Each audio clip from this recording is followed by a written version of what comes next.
Hai Ubers, selamat datang di podcast Fakultas Kewirausahaan. Kita akan ngobrolin topik seputar dunia bisnis dan entrepreneurship, self-development, dan isu-isu terkini yang happening. So, tonton dan share podcast ini ke teman-temanmu supaya semakin banyak orang mendapatkan insight yang positif. Inilah E-Talk, Entrepreneur Talk. Hai, kembali lagi bersama saya, Agatha Lini Simamora di E-Talk, Entrepreneur Talk. Nah, sekarang kita mau ngobrol tentang healing ya, healing. Healing itu apa sih? Sekarang tuh marak-maraknya banget kan tentang healing, self-love, self-care, atau apapun itu ya. Terus sekarang juga banyak muncul istilah toxic ya kan, atau aduh kayaknya berat banget nih ujian hidup gua gitu kan. Nah, sekarang saya akan membicarakan ini bersama pakarnya langsung ya. Jadi saya nggak cari referensi dari kayak cuma YouTube, Twitter gitu ya. Tapi alangkah baiknya kalau kita berangkat dari ini nih, tampilan thumbnail yang ada di layar. Nah, ini. Jadi ada anak kuliah gitu ya, dia umur 21 yang dia merasa karena kuliah ini waktu untuk healing dan self rewardnya berkurang gitu. Bahkan dia mau cuti sampai 6 bulan gitu kan. Nah itu bener nggak sih gitu ya? Maka dalam kesempatan ini kita kedatangan Ibu Robik. Halo Ibu. Halo. Halo Ibu Robik. Boleh perkenalan diri dulu Ibu Robik? Oke. Halo, ini perkenalan ke siapa nih? Ya, Ke teman-teman Ubers. itu, oke. Ya, Ke teman-teman Ubers ya. Ubers. Halo Ubers. Kenalin, saya Robik Anwardani. Saya seorang psikolog dari Universitas Katolik Widya Mandala Surabaya. Kita tetanggaan nih ya. Kita tetanggaan nih ya. Benar tetangga kita. Oke, nggak pakar-pakar juga sih Mbak. Tapi asik nih kalau misalnya Iya. kita diskusiin masalah healing gini gitu. Karena tadi saya coba lihat juga statusnya ada beberapa kata healing loh nih. Gue nggak untuk healing sama self rewardnya kurang. Terus habis Benar. itu yang kedua nih ada juga nih fokus ke healing selama 6 bulan. Benar. Wow, fokus healing 6 bulan. 1 semester gitu loh gitu. Aduh pasar. Jadi ada 2 kata healing nih. Ini gimana nih? Emang apakah memang benar sih healing itu sebegitu pentingnya Iya. atau gimana gitu? Apakah masalah anak ini sekompleks itu nggak sih Mbak? Iya, Kayak iya. emang separah itu ya? Mungkin kalau saya punya masalah gini, belum tentu saya juga butuh healing yang sampai 6 bulan gitu ya. Betul. Tapi mungkin si anak ini butuh banget healing sampai 6 bulan Wah. gitu ya. Siapa yang menentukan bahwa healing ini 6 bulan ini siapa nih yang menentukan? Karena Iya. sering banget juga gini sih. Yang menentukan healing itu kadang-kadang kan dirinya sendiri. Kadang-kadang si Bener ya? mahasiswa usia 21 tahun semester 2 ini. Nah, harusnya kalau misalnya kita beneran mengatakan bahwa dia butuh healing, kita mengaca dari asal katanya healing. Kalau healing, kalau misalnya kita translate ke bahasa Indonesia, apa sih artinya sebenarnya? Definisinya healing Definisinya healing itu apa sih gitu kan? Masih rancu gitu ya Iya, antara dikit-dikit healing, dikit-dikit Nah. healing. Misalnya fokus sama tugas, udah nugas misalnya semalaman Oke. dapat tugas dari Bu Agatha. Biasanya Bu Agatha sering banget kasih project kan ya. Iya. Bu Agatha kasih project nih, terus habis itu semalaman ngerjain tugas lembur dari Bu Agatha, terus habis itu aku rasanya kayaknya butuh healing nih. Nah, apakah semudah itu sih sebenarnya kita mau menghilingkan diri kayak gitu kan? Nah, sebenarnya kalau misalnya kita lihat dari kita tarik nih, kita terjemahin aja dari bahasa healing gitu. Nah, Healing heal. itu kan artinya kan menyembuhkan ya. Heal gitu kan. Menyembuhkan. Nah, kalau misalnya kita menyembuhkan, berarti kan ada sesuatu yang luka nih. Bener. Apa yang luka coba gitu kan? Apa Apa yang Cuma luka ngerjain dari tugas tugas gitu Bu ya. Agatha tadi apa yang terluka gitu? Apakah hatinya terluka? Bener. Kasihan banget gak sih Bu? Iya kayak gitu loh. Nah, jadi sebenarnya perlu ditanyain lagi, yang kamu butuhin itu sebenarnya healing apa refreshing sih? Hah? Gitu, ya enggak? Bener. Atau refreshing tuh kadar healing yang paling rendah atau gimana tuh? Gini, sebenarnya gini, kalau misalnya kita lihat dari definisinya tadi kan kita definisi. sudah sempat, ini kita sok-sokan pinter aja nih ya, sok-sokan based on textbook gitu ya. Kalau Oke. misalnya healing gitu, kalau kita lihat healing adalah upaya kita secara psikologis menyembuhkan diri gitu. Menyembuhkan diri karena apa? Karena kita mengalami trauma psikologis mungkin, karena kita mengalami luka gitu. Karena healing itu nggak cuma secara mental aja gitu. Ada physical healing namanya. Karena apa? Karena kita mengalami luka fisik gitu. Kita terluka, kita kena pisau gitu ya. Kita kena pisau, kita perlu di healing nih. lukanya gitu. Nah, begitu juga dengan luka mental gitu. Luka mental secara emosional, kemudian secara trauma, misalnya kita mengalami trauma masa lalu, nah itu yang butuh healing gitu. Lah kalau misalnya karena nugas gitu ya, kalau misalnya karena nugas serius butuh healing gitu, serius butuh healing. Apa nggak cuma butuh refreshing? Oke, kalau misalnya nugas perlu self reward, oke, itu masih oke gitu. Karena ketika kita nugas, kita selesai nugas nih, pasti kita nggak apa-apa lah makan McD gitu. Sorry, saya sebut merek nih. Nggak apa-apa. Nggak apa-apa ya. Nggak apa-apa lah kita makan kasih makan makanan yang enak gitu. Nggak masalah gitu. Itu self reward bagi kita karena kita sudah berusaha gitu. Tapi kalau misalnya bahasanya adalah healing untuk menyembuhkan, kita mau menyembuhkan sesuatu dari apa gitu loh. Kita terluka karena apa? Kecuali kalau misalnya karena nugas terus akhirnya menjadi traumatik, kecuali sampai trauma banget ya, sampai trauma banget. Tapi kalau misalnya untuk menerapkan bahwa itu healing, kita nggak boleh serta-merta langsung mengatakan bahwa itu healing gitu. Kita harus konsultasi sama ahlinya gitu. Nah, itu menarik. Bener karena kan? Sekarang tuh banyak anak yang ngaku-ngaku kayaknya bahkan ada yang ngaku dia bipolar gitu ya. Nah, bener banget tuh. Kalau Mbak tahu Marsyanda ya, artis Indonesia Marsyanda, dia siapa sih yang nggak kenal Marsyanda kan ya? Yang dulu katanya dianggap gila, padahal sekarang orang-orang pada main TikTok mikirin Marsyanda kan. Dia dulu sempat didiagnos karena bipolar gitu kan. Nah sekarang anak-anak generasi sekarang tuh dengan mudahnya mengatakan dia bipolar gitu kan. Nah itu kadang-kadang mungkin gak sih mereka tuh salah diagnos cuman karena mereka lihat di YouTube atau Twitter, akhirnya mereka merasa si paling butuh healing nih. Si paling butuh healing. Generasi si paling butuh healing. Generasi si paling butuh healing. Bener banget sih, karena kebanyakan gini, banyak generasi sekarang yang kebanyakan mereka itu lihat info-info, karena kan kita kan sudah terlalu banyak informasi yang bisa kita akses nih ya. Kita tinggal ketik salah satu kata kunci aja, keyword aja, misalnya kita mental health gitu ya, sudah banyak banget yang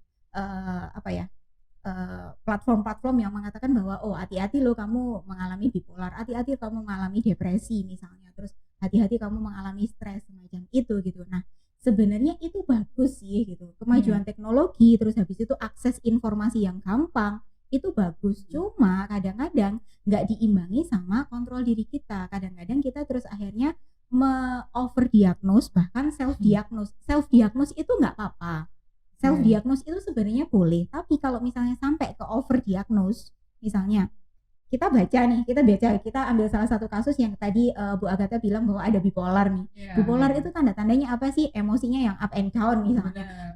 Aku kayaknya gitu deh. Ya. Terus jadi kerasanya dirasa-rasa gitu kan. Padahal cuma lagi moody aja gitu, dirasa-rasa semacam itu gitu. Nah, aku up and down, terus habis itu aku kok kemarin itu gampang banget sih nangis, terus habis itu kok aku gampang banget ketawa semacam itu. Nah, hal-hal yang semacam itu terus akhirnya rasanya aku butuh healing. Nah kesimpulan yang semacam itu kesimpulan yang terlalu dini saya rasa gitu.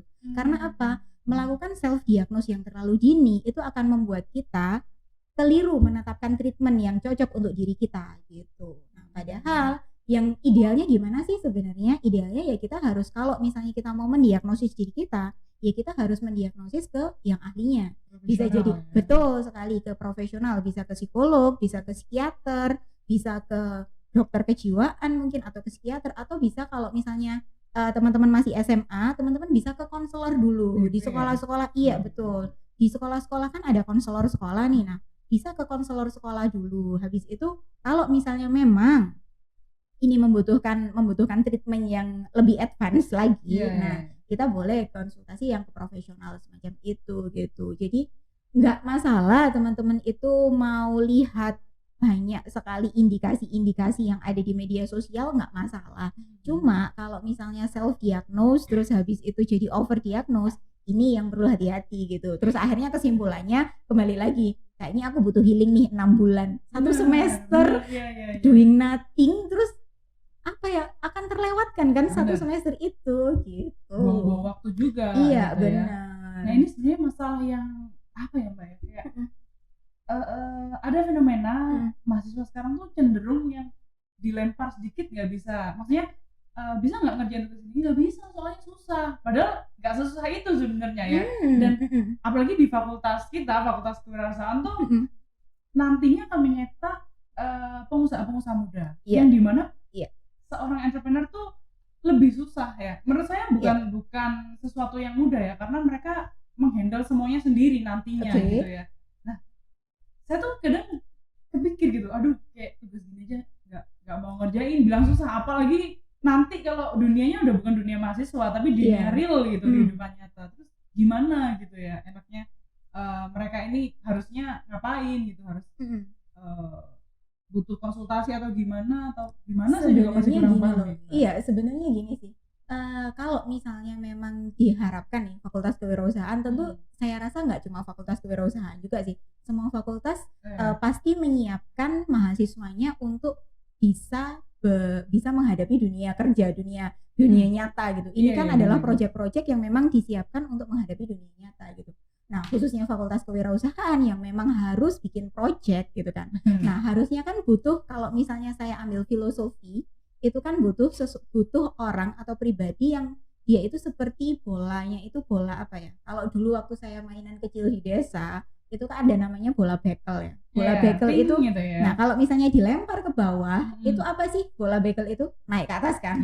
Naik ke atas. Nah, kita sebenarnya idealnya harusnya menjadi mahasiswa yang semacam itu. Nggak boleh menjadi mahasiswa yang kayak gini, pecah kayak gelas nih. Ada gelas dilempar ke bawah, pecah gitu kan. Nah, ada gimana sih caranya menjadi pribadi yang memang bisa punya kemampuan melenting walaupun dijatuhin ke bawah, terus habis itu punya kemampuan melenting semacam itu, punya kemampuan untuk bangkit kembali gitu. Nah tadi Bu Agatha mengatakan bahwa generasi sekarang kalau misalnya ditantang, dikasih challenge gitu aja, dikasih challenge gini, sudah kamu selesaikan satu project nih gitu kan, kemudian nggak mau Bu, susah gitu kan. Karena apa? Karena mereka belum mengalami juga gitu. Mungkin itu satu, mereka belum mengalami. Yang kedua, yang sering jadi fenomena zaman sekarang, anak-anak yang overthinking. Iya, overthinking. Nah, ini agak tambah asik lagi nih bahasanya. Karena itu jadi fenomena anak-anak zaman sekarang, nggak bisa tidur katanya, ketika depressed mungkin, overthinking, terus akhirnya ketika kuliah kadang-kadang kalau misalnya kuliah online masih oke lah ya, kita masih bisa off cam, apalagi kalau kuliah misalnya kuliah luring nih sekarang, ada yang ngantuk karena malamnya nggak bisa tidur, alasannya overthinking semacam itu gitu kan. Alasannya adalah kayak hal-hal yang semacam itu yang kemungkinan membuat mereka jadi over antisipasi gitu. Jadi ketika mereka dikasih challenge sedikit, mereka terus akhirnya nggak bisa, ini susah, semacam itu, sudah nolak duluan, semacam itu. Itu menjadi salah satu alasannya. Nah, alasan kedua adalah karena memang kebanyakan sekarang mahasiswa sekarang, siapa sih mahasiswa yang sekarang masih mayoritas dibesarkan dengan keluarga dari sejahtera, saya rasa gitu. Kemungkinan setiap orang tua pasti akan berusaha memberikan yang terbaik untuk anaknya gitu. Jadi kemampuan untuk menghadapi, kemampuan kalau bahasa Indonesianya yang baik dan benar adalah kemampuan prihatin terhadap diri semacam itu masih minimal dibandingkan dengan generasi kita dulu gitu. Kalau kita dulu itu kan seakan-akan kita sudah tua banget ya, padahal enggak loh ya.